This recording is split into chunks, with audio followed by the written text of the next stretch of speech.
private call centre now. Visit markselectrical.co.uk. Booking a hotel is never easy. Am I getting the best price?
That means that the United Nations is going to miss out on a lot of their programs that Britain have been funding. They've been informed, for example, that UNICEF will be reducing the amount it receives from 40 million to 16 million.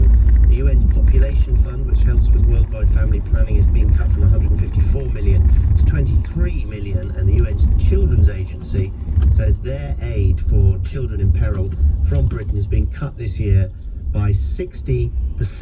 The other question that needs to be asked is, should we be sharing our vaccines with the rest of the world? That, I guess, in a way, is another form of foreign aid. And so the question remains, would you give up your jab to help some other countries that are less well off than Britain? That's a question, isn't it?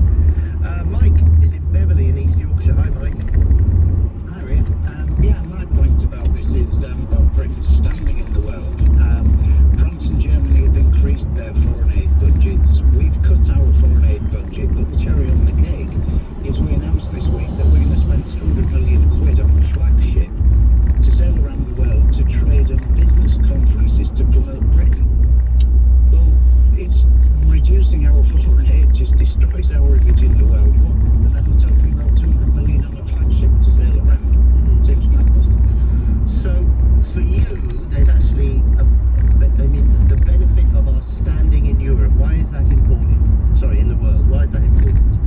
Well, one thing with Brexit, we need all the friends and trade arrangements that we can get at the minute. We need to be looked at as a reliable partner if we're going to promote trade around the world. And I think that our foreign aid budget very much is like in the form of advertising, promotes UK's standing in the world.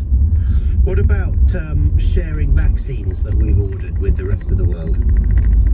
Sharing vaccines with ordered is fine, but I'm of the opinion we should vaccinate ourselves first and then share everything we've got after that. Yeah, I think I agree with you, Mike, to be honest. But I'm here to be dissuaded. I'm here to have my opinion changed. Would you give up your jab to help someone have an injection to vaccinate themselves against the virus in another country? When push comes to shove, what do we do? Here's Andy, who's also in Yorkshire. Hi, Andy. Good evening. Yeah, good. What do you think? I've just got three very quick points. The first one is the Tories in the last general election had it as a manifesto pledge that they were going to cut foreign aid. So why people are surprised is actually happening, I've got no idea. They were given an 80 seat. I don't think we're surprised. I think we just want to know whether or not it's the right decision. The second one is that the G7 between them should agree a fixed percentage of their GDP. Because even after these cuts, we're still giving more as a percentage GDP than most of the G7. So we're still paying more than our fair share. And the third one is I've actually been involved in the delivery of some aid in the Balkans. And if people don't think the aid is not the whole entire system is not corrupt, then they're idiots. The officials have to be blind. Money has to be given in cash to get into checkpoints. The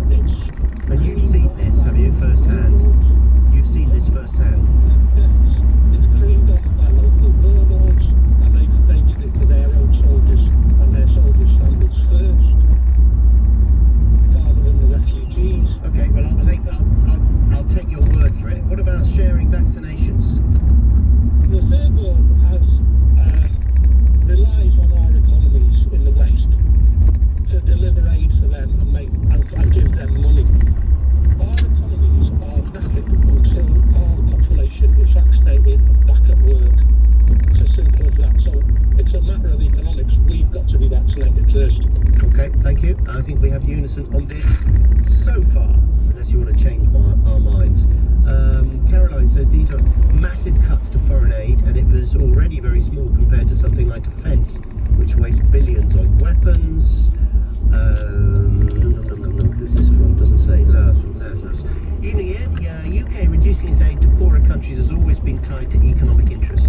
Currently, the UK is forcing African countries to legitimate in favour of gay marriages, which most African countries will not accept. So by cutting the aid money, the UK seemingly knows that certain countries will not be given aid because those countries will not accept Western values in exchange for aid. Again, not being party to this, I've no idea whether the precondition on money received from Britain will be that you legislate for gay marriage. I've no idea. Kevin's in Finchley. Hi Kevin, what do you think? Hello, hi. So I think it's interesting, your last caller, you said that the third world is relying on our money and our economy, and he's right. And the reason why I say that is that your particular African gentleman earlier on who kick-started the conversation, he was absolutely right. Now, if you get any good economists will come on to tell you about, obviously the scramble for Africa, hundreds of years ago when Europeans sat around the table and said, well, you can have Nigeria, we're going to have Angola, you have, British, you can have Egypt. I mean, they just sat and, we'll have this. And it wasn't because they just wanted to, have economy. They understand that Africa, the continent, is the richest continent for natural resources on the planet. And there should not be one African child tonight going hungry. But, unfortunately, the governments of Europe, have their, I'm being honest with you, they have puppet governments, and they effectively will ensure that Africa cannot stand up on its own 2 feet, and it has to be reliant on European and Western. Well, listen. I mean, it's very easy, and I don't want to get into who's to blame for poverty in Africa, but I think we need to just widen the parameters of that argument a little bit and talk about the people who are actually in power there. We need to talk about the fact that, there's a lot of civil wars going on. I particularly wouldn't like to be in Mali at the moment. Do you know what I mean? It's very easy to say, oh, the West has done this, the West has done that, and they're to blame. There's a lot more contributory factors, to be honest, aren't there? Drought. Absolutely. But of course, right. So what I'm trying to say to you is this, okay? As a very easy analogy, everyone can take. Effectively, you got a drug dealer finds someone, and you get hooked in the drugs. Drug is FBI, it's aid, it's money. Okay? Now that person using the drugs, is not going to be self-sufficient or self-reliant. They're going to come to the drug dealer, trap the West, because they need that fix. And I think African gentlemen said, you will obviously cut the foreign aid, stop it, okay, but at the same time allow them to, raise the prices on something like cocoa, oil, natural resources. Trust me, in 50 years, the continent of Africa will be like China, it will be self-sufficient. That's a problem though, because unfortunately, the West unfortunately will be impacted by that negatively. When is this going to happen? When is Africa going to be self-sufficient? Well, so what? Africa should have been self-sufficient a long time ago. But I reckon that it's not just cut aid, okay? And this is one example, okay? So, natural resources. Let's say cocoa. Africa obviously produces tons and tons of cocoa a year. If they were to get, good prices for those cocoa, but those countries, right, they would, in, say 10 to 50 years, they would become self-sufficient. They would build their own schools. They would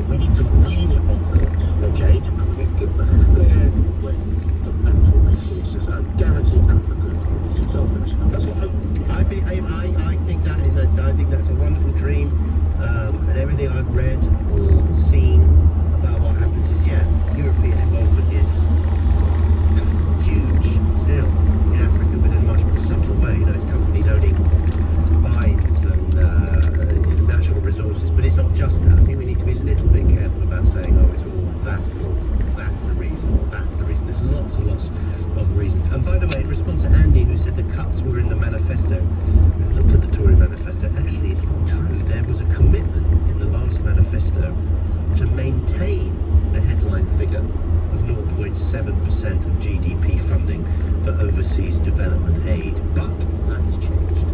Right, this is LBC. It's exactly 6:30 and Tim Humphrey has the headlines. Manchester United's Premier League game with Liverpool has been postponed after thousands of fans staged a protest against the club's owners. Supporters gathered outside the team's hotel and at Old Trafford, with some even managing to make it onto the pitch.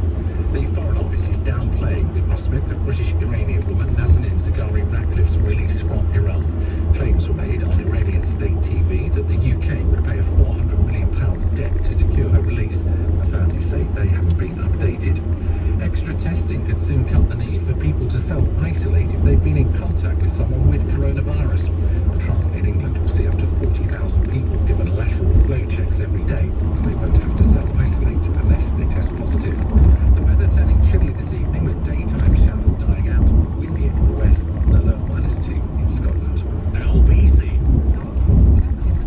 We are now going to witness the effect of eating a Big Tasty from McDonald's.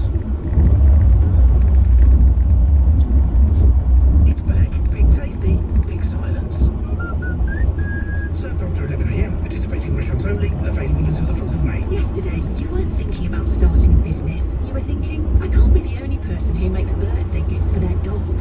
So today, you are thinking about starting a business, and you joined NatWest's free online business builder course to help you work out your target market and how to reach them. Then tomorrow, super excited, you get the name at Happy Birth Dog on Insta and start planning how to take your pooch-friendly prezzies global. Search NatWest Business Builder to sign up. NatWest. Tomorrow begins today. That's the soothing sound of a barbershop quartet that have found the better way to buy a quality car from Kazoo. All Kazoo cars pass a thorough 300-point inspection, come with a 90-day warranty, roadside assistance, and a 7-day money-back guarantee. That's one whole week to make sure they love it. Can you buy a quality car that's guaranteed to leave you happy? Kazoo, yeah you can. Right, you know what to do. Same deal as last year. Let's go for a take. The Mayor of London and London Assembly elections are taking place on Thursday. Thursday. Got it. Let's try that again from the top. Understood. The Mayor of London and London Assembly elections are taking place on Thursday. Find out how you can take part at londonelects.org.uk. Have your say. Great, that'll do nicely. I've found a simple way to invest. I found a low-cost way to invest. I found a fair investment company. We found Vanguard. And so have 30 million other investors worldwide. It's not surprising Vanguard is a rich recommended provider for investment platforms once again in 2020. Join us today. Vanguard, value to investors. When investing, your capital is at risk. Biggest sale of the year on thousands of low-priced cars all in one giant place. It has to be the car giant pre-opening sale. Our 46-acre fully sanitised site is London's largest car dealership. There's big, there's huge, and then there's car giants. Sale now on. Visit cargiant.co.uk.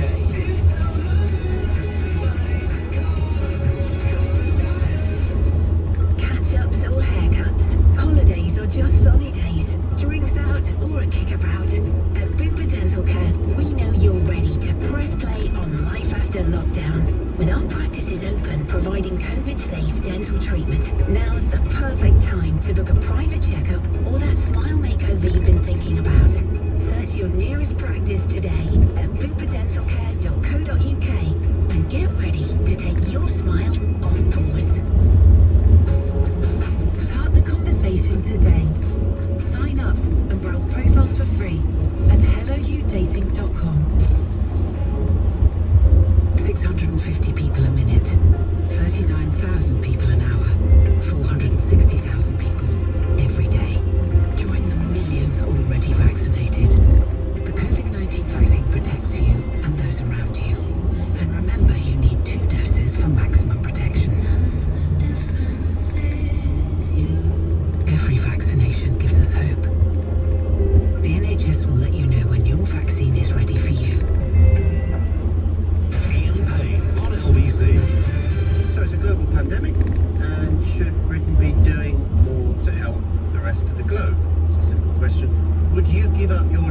keep complaining about the foreign aid cuts, etc. But, you know, it is one world. It does reflect on us as well. Or do you think we should just vaccinate everybody here before we even consider sending some of the vaccines we've ordered elsewhere? Hello Ian, says Elspeth. I would send both my jabs to India, and I am under 55. Stephen's a new caller from Lincoln. Welcome. What would you like to say, Stephen? Hello. Bit nervous, really. You'll be all right. I'm 43, and I've certainly been willing to pass mine up to go to someone older who's more vulnerable, even if it's in another country. Seriously? I cannot see why the government have bought so many vaccines. Well, they want to be safe. They want to be safe, better safe than sorry, I suppose, isn't it? Simple. Well, yeah, but if you look at like Mike Eden's video, like the ex-Pfizer, the video released the other day. What did he say? Why are they buying so many? Sorry, the deputy chairman of Pfizer said what? Why is Britain buying so many jabs? Not just Britain, but the West. Because they can. Well, yeah, because they have the money. How's that going to solve the problem? When you say the problem, what do you mean? Eradicating COVID. Okay, so you don't think that eradicating the virus, well, not eradicating, but learning to live with the virus here should be our main priority? I think we're going to have to live with that anyway, aren't we? Well, I listened to the WHO the other day, and they were saying that there are some parts of Africa, particularly, that won't be fully vaccinated until 2023. I think we're just going to have to learn to live with this thing, and we're going to have to learn to live with the fact that parts of the world are going to be left out. You know, it's very, very difficult to become, I don't know, the world's farmer, in effect. 0345 6060 Our international aid cuts have been criticised by many people, including charities like UNICEF, the United Nations and their various development programmes, and also by countries and the WHO, who say we should be sharing more of the vaccines we have over-ordered. Would you give up your jab for someone less well off in another country? Joy is in Ilford. Hello, Joy. Hello, good afternoon. Hello. I'm very well. Would you give up your jab, Joy? Would I give up my jab? I would say have it. You what? Have it. Yeah. You 100%. Have you had a second one yet? No, I haven't had the first one. Oh, you haven't had the first one? How old are you? I'm 50. I think I'm 53. I've stopped counting. You think? Yeah, I don't know what age I am actually. The other day I had to remember. What? So you're 53 and you haven't had a? Have you been told so. you're liable for one? Yeah, 100%. I'm one of the ones on the top list. Sorry, I don't understand. You've been offered one and you've turned it down, or you haven't been offered one? I've been offered one because I'm one of the priority groups. So why haven't you had it? Because unfortunately I'm also one of those who react severely to a lot of things. It's a basic medication that works well with you. I have the complete opposite effect. And have you spoken to your doctor about whether you should take it or not? We discussed it, and obviously, fortunately for me, the AstraZeneca, when the election situation started, it can be said that would have been one of those that would have had the worst reaction. So we discussed it, and because there was the next one that he said, okay, we'll wait for this, and so your doctor said don't have AstraZeneca? Yeah. Initially he suggested AstraZeneca due to the ingredients, because we're trying to compare the ingredients to what my records and what have you. And when the discussion came up in regards to the severe reaction, which is one of the main things we had discussed. Alright, well that aside, would you allow someone else, when and if you are allowed a vaccine, would you actually give it up for someone else in another country? Yes, I would 100%, because what we're doing is political. It isn't just based on, even though the reason I'm funny is not the AstraZeneca, it's actually the AIDS, so I hope we have enough time to discuss the AIDS, because that's my main reason for calling. In regards to this, it's political, because naturally it's one thing wanting to protect us in this country, is another thing almost deliberately preventing other countries in the world from having access to it. We're not producing the vaccine. India produces the vaccine. Why do we not have a plant in this country? We're forever being told we're a first world, we're advanced. Why do we not have a production plant? Well, it's interesting you should say that, because the man who is part of the family is one of the richest in India, who does own the factory that's producing all these vaccines in India, said there's an announcement coming up this week about production of his vaccine in Britain. So I don't know whether that was just a sales puff or whether we should expect some dramatic news, but perhaps. Pat's in Glasgow says, afternoon, on an aeroplane, if the oxygen masks fall down, you're instructed to fit yours first before fitting a mask to a child. So let's sort ourselves out before other nations. This is not racist, this is sensible. And in terms of India, perhaps they transfer their space program money to providing a fit-for-purpose healthcare system in their own country. I think it's very, very easy to criticise and generalise on people, and all this idea about why do we give money to India when they've got a space network. It doesn't work like that, as we've seen. You know, they're in trouble. They might have had some money, but they're in trouble, aren't they? Alan's in Edinburgh. Hi, Alan. Hi, Ian, how you doing? Yeah, fine, thank you. Do you think we should spend a bit more on foreign aid and help the world with vaccines? I think we should take the decision away from the politicians and make it really simple. If you're employed, you just tick on your wage slip how much you want to give from your salary. Obviously, you get tax relief on it. That's foreign aid. Job done. Right. There's Okay. your money. Right, I'm just trying to think how that way. So it's a bit like when you buy petrol, you sometimes get told, do you want to put 5 pence down to charity? Same sort of thing. Or how much you want to pay into your pension. 1%, 2%, 3%, boom, done. There's your foreign aid budget. Everybody pays exactly what they want to pay. Okay, well, it would be quite difficult, wouldn't it? Get the same amount of money? Shouldn't think so. No? No, I don't think so. Why don't you think people want to give money to foreign aid? I think people do want to give money to foreign aid, but I think if it's coming from someone's wages, it may make the people spending it take a bit more responsibility that this is money coming out of someone's wage packet. So let's make sure that, for example, anything we spend on foreign aid should simply be used to purchase products in England to send overseas. So there's no money transferring as, it's just material. So if you need blankets, that comes from the foreign aid budget. There'll be a company in Britain that manufactures blankets. They get the contract, they make the money from that, and take the money out of the equation.